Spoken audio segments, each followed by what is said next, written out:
কর্মবার্তা online পরিবারে তোমাদের সকলকে হৃদয় থেকে অভিনন্দন জানাচ্ছি। যে জব নোটিফিকেশনটার জন্য তোমরা এতদিন অপেক্ষা করে আছো, যেটা নাকি শুধুমাত্র মাধ্যমিক পাস পরীক্ষায় শুধুমাত্র একটা পরীক্ষা দিয়েই নিজের ভাষায়, বাংলা হলে বাংলা, ইংরেজি হলে ইংরেজি, যে কোনো ভাষায় একটি পরীক্ষা দিয়েই তুমি সেন্ট্রাল গভর্নমেন্টের একটি রেগুলার চাকরি পেতে পারো। বুঝতে পারছো? সেন্ট্রাল গভর্নমেন্টের একটু রেগুলার চাকরি পেতে পারো শুধুমাত্র মাধ্যমিক পাস যোগ্যতায় একটি মাত্র পরীক্ষা দিয়ে।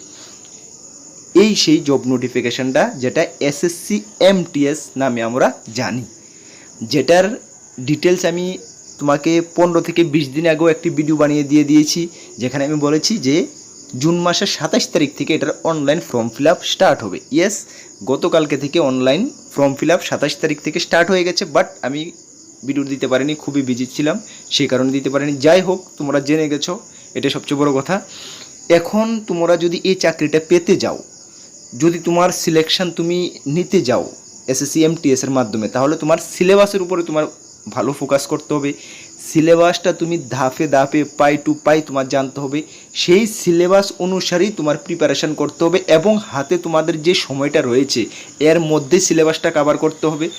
কম্পিটিশান অনেকটা টাফ হবে, কেন অল ওভার ইন্ডিয়াতে 8,000-এর উপরে ভ্যাকেন্সি রয়েছে, ত্রিপুরার জন্য আলাদা করে ভ্যাকেন্সি রয়েছে, বাট কম্পিটিশান কিন্তু অনেকটাই টাফ হবে, কেননা শুধুমাত্র মাধ্যমিক পাস যোগ্যতা সম্পন্ন ক্যান্ডিডেট হিউজ রয়েছে, তোমরা জানো। সুতরাং তোমার প্রিপারেশান তুমি বেটার করতে হবে। চলো, এই ভিডিওতে আমরা ডিটেলস আলোচনা করছি কীভাবে কী করলে তুমি তোমার গোল পর্যন্ত এসএসসি এমটিএসে একটি পোস্ট তুমি ছিনিয়ে নিতে পারবে। চলো আমরা ডিটেলসে চলে যাচ্ছি।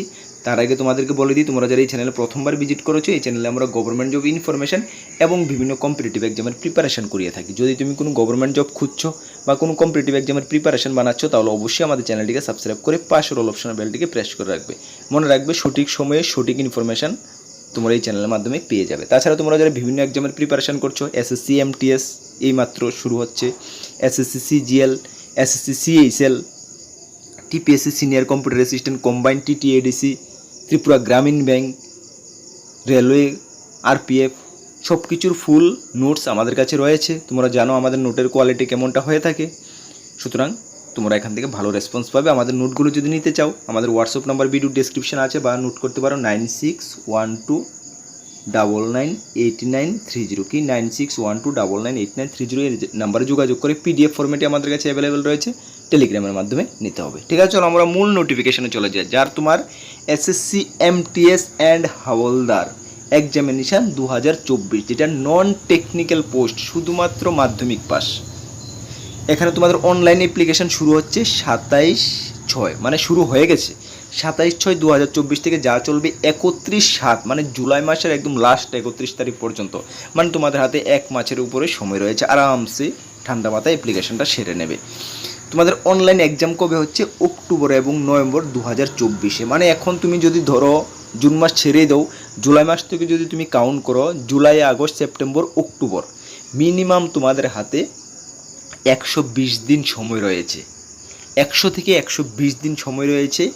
100 থেকে 120 দিন সময় কিন্তু এসএসসি এমটিএসের প্রিপারেশন করার জন্য এনাফ সময়, মানে যথেষ্ট সময়। বুঝতে পারছো? তাহলে তুমি এখন থেকে প্রিপারেশান শুরু করতে হবে 100 দিনের টার্গেট বানিয়ে। 100 দিনে আমার সম্পূর্ণ সিলেবাস আমাকে কমপ্লিট করে 2-3 বার আমাকে রিভাইজ করে নিতে হবে। বুঝতে পারছো? এটা তোমাদের করণীয়। চলো নেক্সট, তোমাদের এখন বয়সের সবচেয়ে বড় ফ্যাক্টর রয়েছে, বয়সটা। ভ্যাকেন্সি তোমাদেরকে আমি বলে দিয়েছি 8,000 প্লাস আছে, যেখানে এমটিএসের হলো 4,887টা। এটা অল ওভার ইন্ডিয়ার জন্য, মনে রাখবে। ত্রিপুরার জন্য ভ্যাকেন্সি রয়েছে, বাট কতটা ত্রিপুরার জন্য ভ্যাকেন্সি এটা কিন্তু বলা হয়নি। তোমরা অনেকে কমেন্টস করবে, দাদা ত্রিপুরা ভ্যাকেন্সি কতটা, বাট এটা বলা হয়নি। পরবর্তী সময়ে যখন আমি জানতে পারবো তোমাদেরকে জানিয়ে দেবো।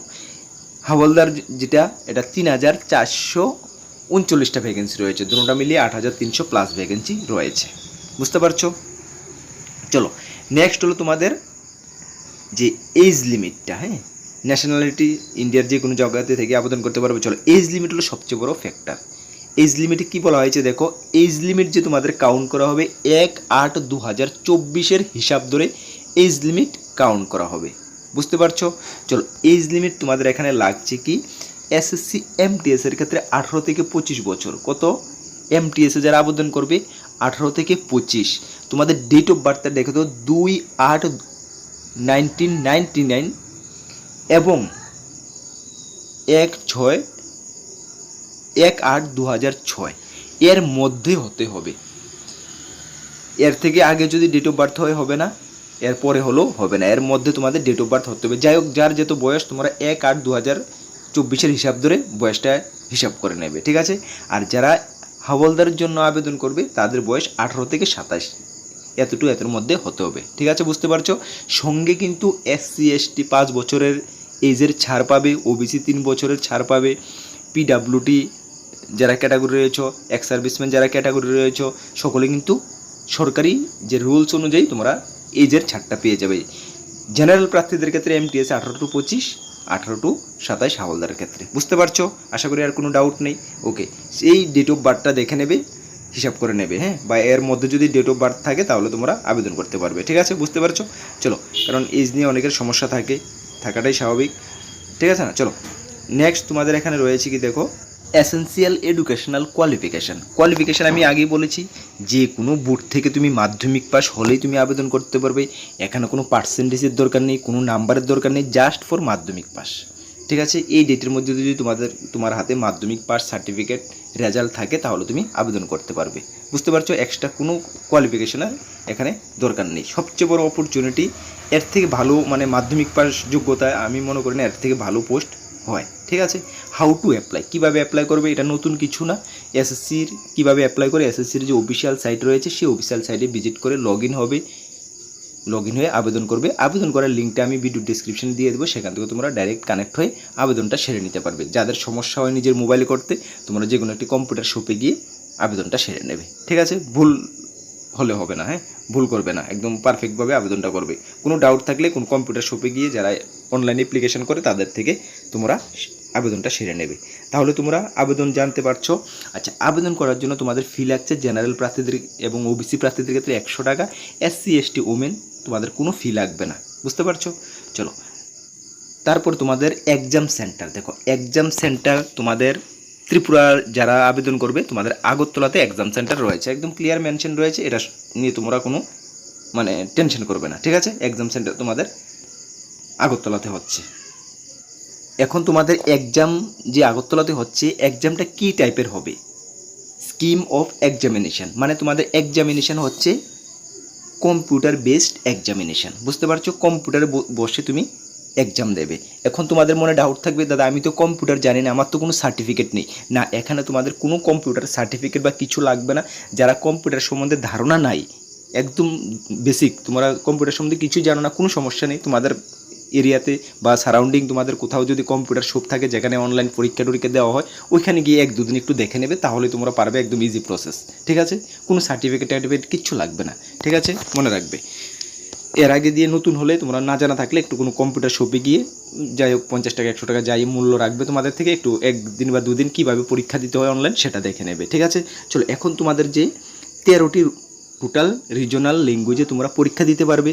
তোমরা যদি বাংলা ভাষা চুজ করো বাংলাতে পরীক্ষা দিতে পারবে, ইংলিশ চুজ করলে ইংলিশে দিতে পারবে, হিন্দি চুজ করলে হিন্দিতে দিতে পারবে। যা যে ভাষায় তুমি সহজ মনে করো বা ভালোভাবে পরীক্ষাটা দিতে পারবে, সেই ভাষাটা তুমি ফর্ম ফিল আপের সময় সিলেক্ট করে নেবে, বুঝতে পারছো। চলো,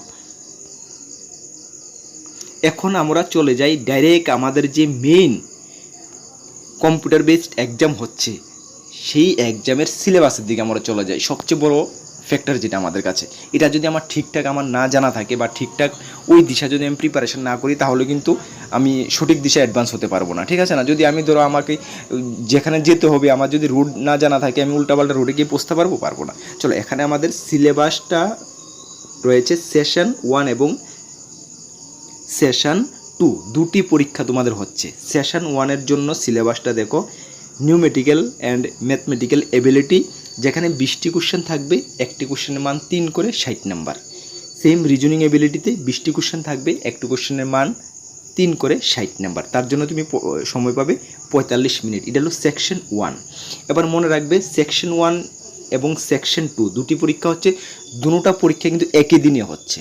এবং সেকশন 1 তোমার সম্পূর্ণ হওয়ার সঙ্গে সঙ্গে, মানে পরীক্ষা শেষ হওয়ার সঙ্গে সঙ্গে কিন্তু সেকশন 2টা তোমাদের সামনে চলে আসবে অপশনটা, এবং সেকশন 2 কিন্তু তোমাকে কন্টিনিউ পরীক্ষা দিয়ে দিতে হবে। ঠিক আছে, সেকশন 2 এর সিলেবাস কি?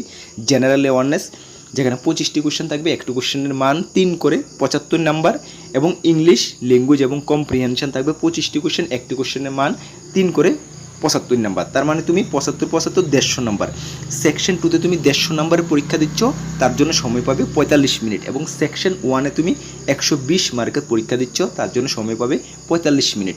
এই কথাটা তুমি ভালো করে ধ্যান দিয়ে রাখো যে সেকশন 1 যে তুমি পরীক্ষা দিচ্ছ, এই সেকশন 1-এর মার্ক কিন্তু তুমি যে মেরিট লিস্ট হবে, সেই মেরিট লিস্টে কিন্তু যোগ হবে না।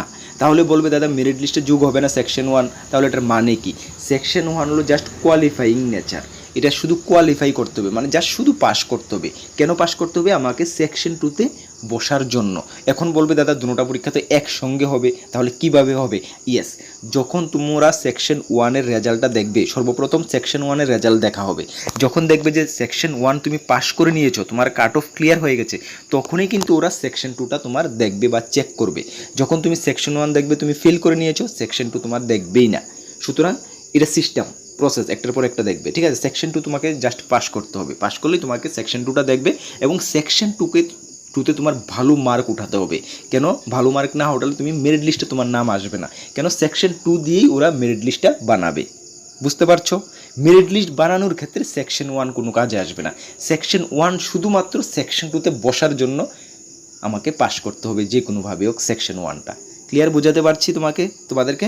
ওকে, চলো এখন তোমাদের কথা হলো আর বাকি কি রয়েছে সিলেবাস সম্বন্ধে তোমাদেরকে ধারণা দিয়ে দিয়েছি এসএসসি এমটিএসের ক্ষেত্রে।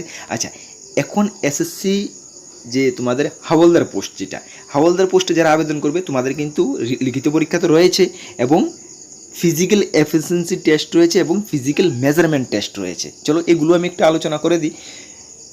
লিখিত পরীক্ষার পরে তোমাদের হবে পিইটি, ফিজিক্যাল এফিসিয়েন্সি টেস্ট, যেখানে তুমি, এটা শুধু এসএসসি হাওলদারের ক্ষেত্রে, এমটিএসের ক্ষেত্রে না, কিন্তু তোমরা বুঝে নাও এমটিএসের ক্ষেত্রে শুধু এই একটা পরীক্ষাই, সেকশন 1 সেকশন 2 এই একটা পরীক্ষা দিয়েই তোমার চাকরি, ইন্টারভিউ দিয়ে চাকরি। কিন্তু হাওলদার যারা আবেদন করবে, এসএসসি হাওলদার যারা আবেদন করবে, তোমাদের কিন্তু পিইটি টেস্টও দিতে হবে, পিএসটি মানে ফিজিক্যাল এফিসিয়েন্সি টেস্টও দিতে হবে, শুধুমাত্র হাওলদারদের ক্ষেত্রে।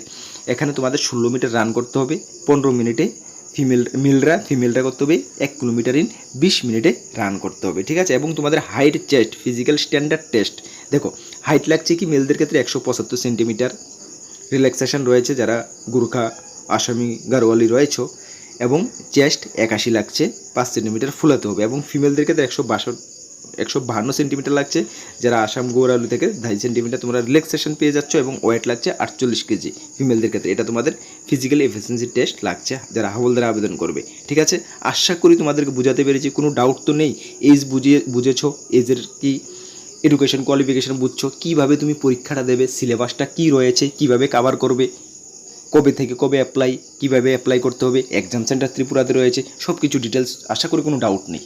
ওকে, যদি ডাউট না থাকে, এখন তোমাদের কাজ যেটা করণীয় এটা করো। কাজ কি করণীয়? তোমাদের আজকে থেকে প্রিপারেশনটা শুরু করা। তার জন্য আমাদের কাছে জানো ফুল সিলেবাস রয়েছে, বিন্দাস নিতে পারবে। ঠিক আছে, আর আরেকটি কথা আমি অ্যানাউন্সমেন্ট করে দিয়েছি কি, আমাদের যে জিকে পার্টটা রয়েছে, জিকে পার্টে কিছু কোশ্চেন কারেকশন করতে হচ্ছে, কিছু মিস্টেক রয়েছে, সেগুলো আমি কারেকশন করে তোমাদের ডিউ টাইমে তোমরা পেয়ে যাবে। এটার জন্য তোমাদের কোনো চিন্তা করতে হবে না, আমি তোমাদেরকে ডিউ টাইমে, তোমরা যে টেলিগ্রামে অ্যাকাউন্ট নিচ্ছ আমাদের কাছে রেকর্ড রয়েছে, সেখানে আমি টাইম টু টাইম আমি যখনই রেডি হবে, কাজ চলছে, তোমাদেরকে আমি সেন্ড করে দেবো। তার জন্য তোমাদের কোনো টেনশন নিতে হবে না। ঠিক আছে, চলো, আর সাজেশনগুলো আমাদের যদি নিতে চাও, হোয়াটসঅ্যাপ নাম্বার রয়েছে ভিডিও ডেসক্রিপশনে, সেই হোয়াটসঅ্যাপে পিডিএফ আকারে নিয়ে নাও, নিয়ে ভালো করে পড়াশোনা করো।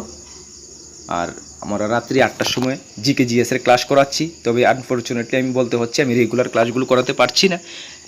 যাই হোক, কিছুদিন পর থেকে চেষ্টা করব এগুলো অ্যাটেন্ড করবে। ঠিক আছে, আর আমাদের টেলিগ্রাম গ্রুপে যারা জয়েন করুনি, টেলিগ্রাম অ্যাপে গিয়ে কর্মবার্তা অনলাইন সার্চ করে অবশ্যই জয়েন করে নেবে। সকলকে বেস্ট অফ লাক। নেক্সট কোনো ক্লাস বা ভিডিওতে দেখা হচ্ছে। জয় হিন্দ, বন্দে মাতরম।